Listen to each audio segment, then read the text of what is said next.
Hello friend जय जगन्नाथ केमी अच्छा आपण मैंने मुझे सकाल सकाल गाधे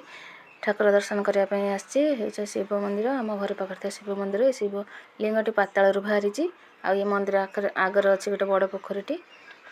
मुझे आसी माछ मान कि खाद्य देवाई खाद्य देदेली आपण पाखे भी जी आपण चारिपाखे जो भी निरीह पशु अच्छा किसी खावा देवाई चेष्टा करूँ आ मुझे मंदिर आसला मत कि मीठा खावा देदेजी मीठा खाई सारापर ये बो मु लगी जाइए कदली तुलबार दीपर रोषे कदली दरकार तो बो जमी तुली न पाला मत चेयर पकई चढ़ी देती कदली तुलुची आते परिश्रम कलापर एति कदली आ भंडा तुला है आमर दीपर खावा रेडी हो जाए भात डाली सतुला आलू चटणी आ पाग दला हो कांदिया पाग आमर कार्तिक मास चली प्रायतः समस्त कार्तिक मास पालन करते कार्तिक मास चली बिना पियाज रसुण आ पागटी भी मुझे बिना पियाज रसुण करमी थे कर खातु बहुत टेस्टी होता है ये कदली भात दली दूसरी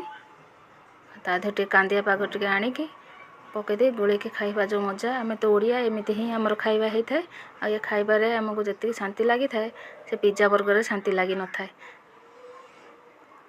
आपण मैंने तो जानी मुझे अधिका कौन कहबी तो आज केमी लगे खाइबाटी निश्चय कमेंट जनातु रही जय जगन्नाथ।